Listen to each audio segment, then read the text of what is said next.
너는 정성껏 기도했나. 주의 제단 앞에 모두 바치기 전 복을 받을 줄 생각 마라. 주의 제단에서 제사 드린 후에 주의 맘을 주장하니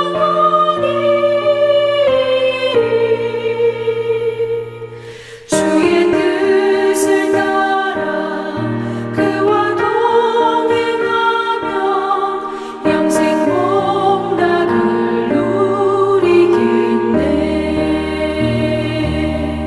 주의 맑은 빛에 항상 활동하며 선한 사업을 힘쓰겠나.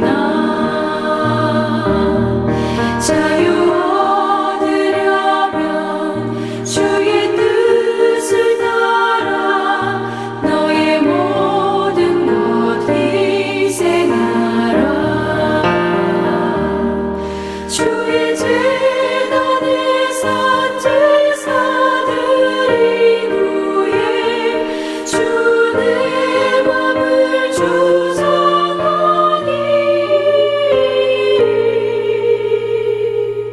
주의 뜻을 따라 그와 동행하며 영생 복락을 누리겠네.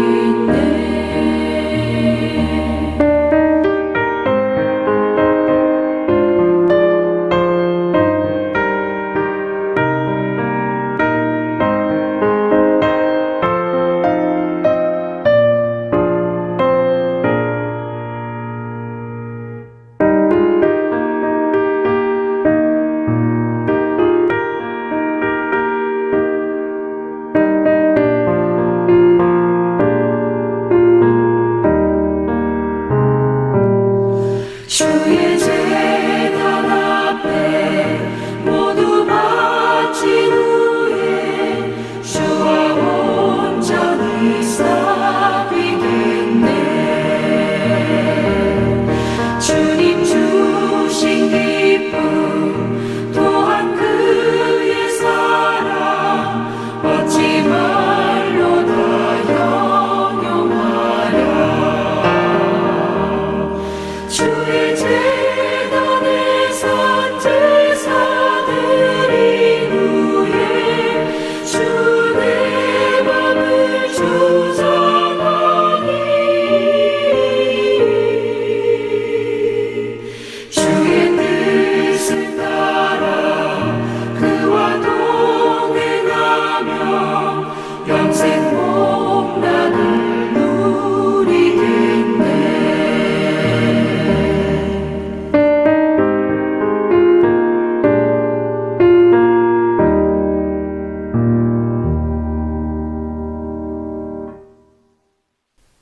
마태복음 5장 17절부터 26절 말씀.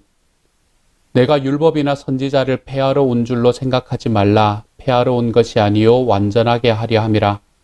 진실로 너희에게 이르노니 천지가 없어지기 전에는 율법의 1.1획도 결코 없어지지 아니하고 다 이루리라. 그러므로 누구든지 이 계명 중의 지극히 작은 것 하나라도 버리고 또 그같이 사람을 가르치는 자는 천국에서 지극히 작다 일컬음을 받을 것이요 누구든지 이를 행하며 가르치는 자는 천국에서 크다 일컬음을 받으리라. 내가 너희에게 이르노니 너희 의가 서기관과 바리새인보다 더 낫지 못하면 결코 천국에 들어가지 못하리라. 옛사람에게 말한 바 살인하지 말라.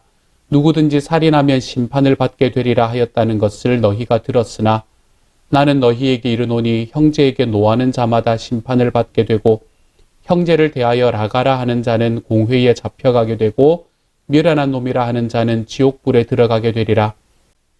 그러므로 예물을 제단에 드리려다가 거기서 내 형제에게 원망 들을 만한 일이 있는 것이 생각나거든 예물을 제단 앞에 두고 먼저 가서 형제와 화목하고 그 후에 와서 예물을 드리라. 너를 고발하는 자와 함께 길에 있을 때에 급히 사화하라. 그 고발하는 자가 너를 재판관에게 내어주고 재판관이 우리에게 내어주어 옥에 가둘까 염려하라. 진실로 내게 이르노니 내가 한 푼이라도 남김이 없이 다 갚기 전에는 결코 거기서 나오지 못하리라. 아멘. 우리는 많은 경우에 구약은 율법의 시대라고 이야기하고 신약은 은혜의 시대라고 이야기합니다. 신약을 은혜의 시대라고 이야기하는 것이 잘못된 이야기는 결코 아닙니다. 왜냐하면 우리는 예수 그리스도께서 이 땅에 오시고 난 이후부터 그분의 은혜, 하나님께서 우리들의 삶에 주시는 그 무조건적인 은혜가 우리의 삶에서 경험될 수 있게 되었기 때문입니다. 그런데 이 은혜의 시대라는 말이 우리들의 삶 속에 지켜야 할 것이 하나도 없는, 내가 정말 아무것도 지키지 않아도 그냥 아무런 문제가 없는 그런 시대다라고 이야기하는 의미라면 그것은 우리가 은혜의 시대라는 의미를 잘못 이해하고 있는 것입니다. 특별히 우리가 읽고 있는 이 마태복음 5장부터 나타나는 산상수훈의 말씀을 보면 하나님의 나라의 법은 우리가 어쩌면 오해하고 있는 것처럼 아무것도 하지 않아도 그 안에서 모든 것들이 다 이루어지는 그런 법이 아니라는 것을 알 수 있게 됩니다. 오늘의 말씀에서부터 그것을 좀 더 분명하게 이야기를 해주고 있지요. 오늘의 말씀의 앞부분에서 예수님은 우리에게 조금 이상한 이야기를 하십니다. 구약은 율법의 시대고 신약은 은혜의 시대다라고 이야기하기는 조금 이상한 말씀을 우리에게 들려주고 있죠. 그것이 17절의 말씀입니다. 17절은 이렇게 이야기합니다. 내가 율법이나 선지자를 폐하러 온 줄로 생각하지 말라. 폐하러 온 것이 아니요 완전하게 하려 함이라. 아멘. 예수님께서는 이 땅에 오셨을 때에 율법을 폐하기 위해서 오신 것이 아니다. 다시 이야기해서 은혜라는 것으로 율법을 대치시켜버리기 위해서 오신 것이 아니다 라고 이야기를 하십니다. 그러면 예수님께서 이 땅에 오신 것은 왜 오셨다고 이야기하십니까? 예수님께서 이 땅에 오신 이유는, 그리고 그 임무는 율법을 완전하게 만들게 하기 위함이다 라고 오늘의 말씀은 이야기하고 있죠. 율법을 완전케 한다라는 말은 과연 무엇을 이야기하는 것일까요? 교회를 다니신 분들은 어릴 때부터 들어왔던 이야기일 것도 같습니다. 예수님께서 이 땅에 오신 것은 율법을 완전하게 하기 위함입니다. 그러면 율법을 완전하게 한다라는 것은 우리가 이전에는 지키지 못했던 더 많은 율법들을 강요한다는 이야기입니까? 당시의 유대인들은 이 안식일이라는 것 하나만을 놓고도 613가지의 율법을 지켜야만 했습니다. 그렇기 때문에 예수님이 살아가던 시대에 유대인들이 지키는 율법만 해도 무시무시했던 그런 시대에 더 많은 율법을 우리에게 이야기를 한다는 말씀인가? 더 많이 지켜야 한다는 이야기인가? 우리가 우리의 삶을 더 열심히 살아서, 더 힘써 살아서, 그래서 하나님 앞에서 더 완전한 모습으로 나아가야 된다는 것인가? 그것이 율법을 완성한다는 이야기인가? 그럼 과연 우리는 어떻게 살아갈 수 있는 건가? 안식일만 놓고도 613가지를 지켰던 그러한 유대인들, 그들보다도 더 많은 율법을 지키라고 하는 거라면 우리는 과연 어떻게 살아가야 하는 건가? 이런 질문들이 떠오르는 그런 말씀이 됩니다. 예수님께서 여기에서 이야기하는 율법을 완전케 한다, 내가 율법을 완전하게 하기 위해서 왔다라는 이야기는 더 많은 율법을 우리에게 요구하셔서 그 율법들을 더 지키게 만드는 그런 길을 우리에게 열어주셨다는 말이 아닙니다. 예수님께서 여기서 하시는 이야기는 딱 한 가지 이야기를 하고 있습니다. 그리고 이 한 가지의 이야기가 산상수훈 전체를 덮고 있고 또 예수님의 가르침 전체를 덮고 있는 것을 우리가 볼 수 있습니다. 하나님, 예수님께서 이 땅에 오셔서 율법을 폐하러 온 것이 아니라 율법을 완전케 하기 위하여 오셨다라고 이야기하신 그 의미가 무엇인가? 그 의미는 예수님께서는 율법을 지킬 때에 그 율법을 지킨 행위의 결과만을 가지고 이야기하는 것이 아니라 그 동기까지도 바라볼 줄 알아야 된다. 이걸 이야기하시는 겁니다. 그때 당시에 유대의 율법들을 정말 열심히 지켜내고 있던 그 유대인들에게 너희는 너희가 행하는 그 율법의 행위 자체에 집중하는 것이 아니라 그것과 함께 그 안에 있는 동기까지도 바라볼 줄 알아야 한다. 예수님께서는 그것을 이야기하고 계시는 거죠. 그래서 오늘의 말씀에서 20절의 말씀이 이야기하는 것도 같은 이야기가 되는 겁니다. 20절은 이렇게 말하지 않습니까? 내가 너희에게 이르노니 너희 의가 서기관과 바리새인보다 더 낫지 못하면 결코 천국에 들어가지 못하리라. 당시에 서기관과 바리새인들이 율법을 어떻게 지켰는가라는 걸 여러분이 좀 공부해 보신다면 우리가 그들보다 더 열심히 율법을 지키는 것은 불가능하다는 것을 너무나 분명하게 알게 됩니다. 예수님께서 여기서 이야기하는 것은 그들보다 더 많은 율법을 그들보다 더 온전하게 지키는 것이 아니고 그 율법의 행위를 넘어서서 그 동기까지도 그 행위와 완전이 되는, 그래서 우리가 야고보서의 말씀에 나오는 단어로 표현을 한다면 나뉜 마음이 되는 것이 아니라 전심으로 하나님께 나아가는 그러한 삶을 이야기하는 것이 예수님의 오늘의 말씀에서 이야기하고 있는 것이지요. 다시 한번 이야기하면요. 예수님께서 말씀하시는 율법의 핵심은, 율법이라는 것은 그 율법 자체를 지키는 것을 넘어서서 그 율법을 지키는 동기까지도 그것에 합해져야 한다. 이것을 이야기하는 것입니다. 그리고 이것에 관한 이야기를 계속해서 예를 들어서 설명을 하고 있어요. 첫 번째 예가 뭔가 하면 21절의 말씀입니다. 21절은 이렇게 말합니다. 옛사람에게 말한 바 살인하지 말라. 누구든지 살인하면 심판을 받게 되리라 하였다는 것을 너희가 들었으나 22절은요. 나는 너희에게 이르노니 형제에게 노하는 자마다 심판을 받게 되고 형제를 대하여 라가라 하는 자는 공회에 잡혀가게 되고 미련한 놈이라 하는 자는 지옥불에 들어가게 되리라. 이렇게 말합니다. 뭘 말하는 거예요? 형제를 살인하지 말라. 그래서 나는 살인하지 않았습니다. 그러니까 나는 율법을 얼마나 잘 지킨 사람입니까? 라고 이야기할 수 있습니다.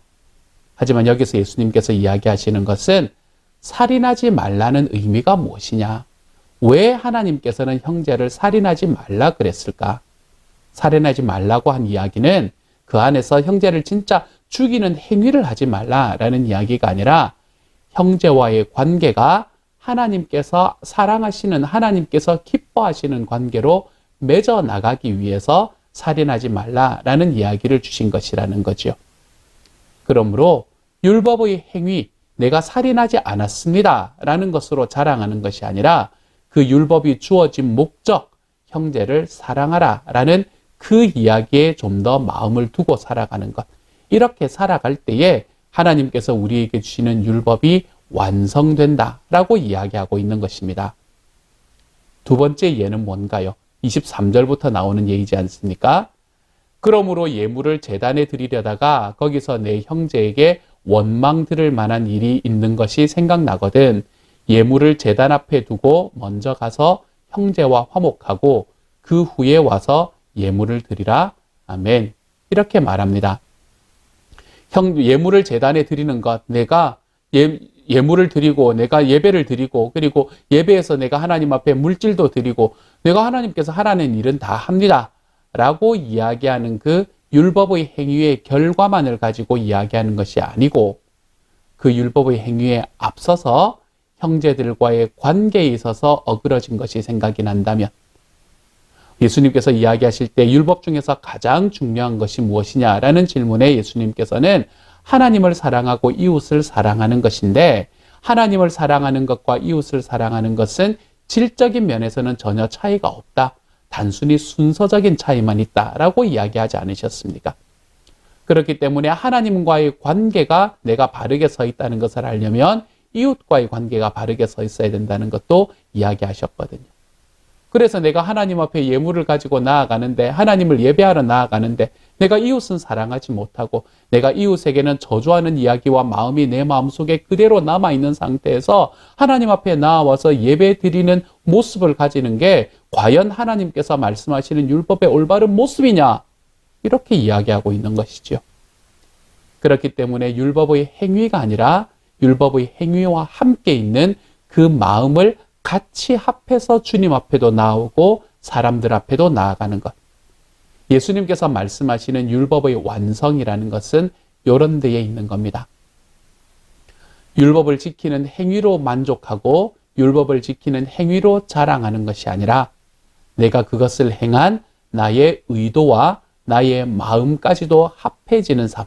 이것을 바로 예수님께서는 우리 안에서 하나님의 율법을 완성하는 길이다라고 이야기하고 있다는 말이지요. 사랑하는 여러분, 저는 저와 여러분이 이 산상수훈을 우리가 함께 보는 큐티하는 시간을 지나가면서 정말로 하나님 앞에 우리가 행하는 일들, 하나님을 위해서 행하는 일들, 하나님 때문에 행하는 일들, 사실은 주님께서 우리를 만들어주신 분이시고 우리가 주님을 주님이라고 부르고 나의 주인이십니다 라고 부르며 살아간다면 사실은 내가 살아가는 삶 전부가 내 주님께서 허락하셔서 살아가는 삶이라고 우리가 고백할 수밖에 없잖아요. 그러니까 내 삶에 살아가는 모든 과정 속에서 나의 삶의 행위와 나의 마음의 동기가 일치할 수 있는 삶. 저는 이러한 삶으로 좀 걸어 들어가 볼 수 있으면 좋겠습니다. 우리가 사람을 특별히 바라볼 때에 우리가 나와 함께 살아가는 사람을 바라볼 때 겉으로는 아유 안녕하세요 이야기하면서 속으로는 아유 저 인간이 이렇게 생각하는 때가 우리에게는 참 많지 않습니까? 그렇게 살아가면서 내가 이웃을 살인하지 않았으니 나는 괜찮다? 나는 하나님 앞에 오늘 올바르다? 우리가 어떻게 그렇게 이야기할 수 있겠습니까? 저는 저와 여러분의 관계가 이런 피상적인 관계를 넘어설 수 있기를 소망합니다. 이런 피상적인 관계를 넘어서서 우리가 서로를 향해서 정말로 하나님께서 우리를 사랑하라라고 이야기하셨으니 나의 의도도 나의 행동도 사랑과 따뜻함으로 나아가 볼 수 있는 사람들. 정말로 그래서 우리 주님께서 말씀하신 이 서기관과 바리새인보다 더 율법을 온전하게 지키지 않으면 무슨 말이라고요? 서기관과 바리새인들은 행동으로 율법을 나타냈지만 자랑했지만 그 율법을 행하는 그 마음까지도 완전해지는 바로 그 삶. 특별히 어디에요? 형제자매를 사랑하는 데 있어서요. 이러한 삶으로 한 걸음씩 걸어 들어가서 저와 여러분이 나뉘어지는 마음으로 있는 것이 아니라 정말로 마음이 하나로 합해질 수 있는 하나님의 사람이 되어 우리가 주님을 바라볼 때에도 우리 이웃을 향해서 나아갈 때에도 우리가 가지고 있는 전심으로 나아가 볼 수 있는 하나님의 사람들이 되어 가시기를 소망합니다. 이것이 예수님께서 말씀하신 율법을 완성하기 위해서 왔다라는 의미가 되는 것이죠. 자, 내가 살아가는 삶 속에서 내가 행하는 모든 행위들과 그 행위의 모습들과 내가 가지고 있는 모든 동기들이 일치하는 삶을 살아가는 것. 이것이 하나님께서 말씀하시는 천국에 이르는 삶인데 이게 쉬워요? 어려워요? 1번 쉽다, 2번 어렵다. 답은 2번이죠. 그렇죠? 이건 어려운 일입니다. 어쩌면 불가능한 일이라고 생각이 될 만큼 어려운 일입니다. 그러면 내가 살아가는 삶 속에서 힘써서 주님께서 원하시는 길을 걸어가 보겠지만 잘 안 될 때는 어떡하나? 우리가 잘 안 될 때는 나는 이것밖에 안 돼. 그래, 내가 이것밖에 안 되는 인간이지. 아유, 내가 그럴 줄 알았어. 이러면서 스스로에게 절망하라고 오늘의 말씀은 우리에게 이야기를 하는 게 아닙니다. 우리가 안 된다고 생각할 때, 아, 나는 이렇게 살아갈 수 없는 존재구나 라는 것을 생각할 때 제가 어저께 드렸던 말씀을 기억하십시오. 우리들의 마음속에 하나님께서 주시는 마음은 뭔가 하면 내가 안 된다고 이야기하는 바로 그 자리에 내 아들인 예수가 함께 있다. 하나님께서는 우리에게 이렇게 이야기하십니다. 그러므로 내 힘으로 안 되기 때문에 우리는 주님의 은혜가 필요합니다. 라고 고백하는 거예요. 나는 율법을 온전히 지키지 못하기 때문에 완성시키는 율법을 쫓아가지 못하는 사람이기 때문에 내 주님의 은혜가 필요합니다. 그래서 이 정말 내가 살아가는데 잘 안 된다라는 것은 나에게 죄책감을 주는 길이 아니라 내가 그것이 잘 안 되기 때문에 내가 이렇게 잘 안 되고 내가 이렇게 살아가다가 넘어지는 그런 나를 주님께서 구원해 주셨다는 사실이 저와 여러분의 삶에 은혜로 다가올 수 있는 삶. 사랑하는 여러분, 저는 저와 여러분이 그러한 은혜를 깨달으며 걸어갈 수 있는 하나님의 사람들이 되어 가시기를 소망합니다. 그래서 우리 주님 앞에서 내가 정말 내 마음의 동기와 나의 행위를 합치시키는 삶을 살아가 보겠다. 다 하기는 힘들지만 특별히 사랑하는 데 있어서는 내가 이 두 가지를 합치시키며 살아가 보겠다.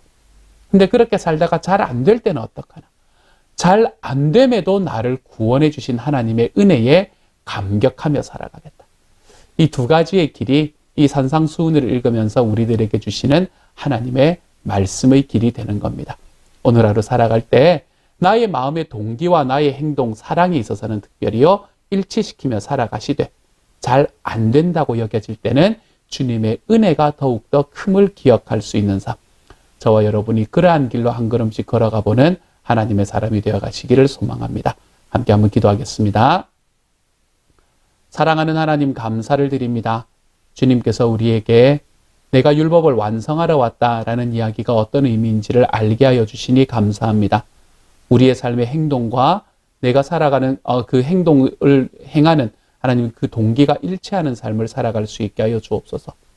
특별히 사랑하는 데 있어서는 이 길을 반드시 좀 걸어갈 수 있게 하여 주옵소서. 이웃과의 관계에 있어서는 이 길을 꼭 걸어갈 수 있게 하여 주옵소서.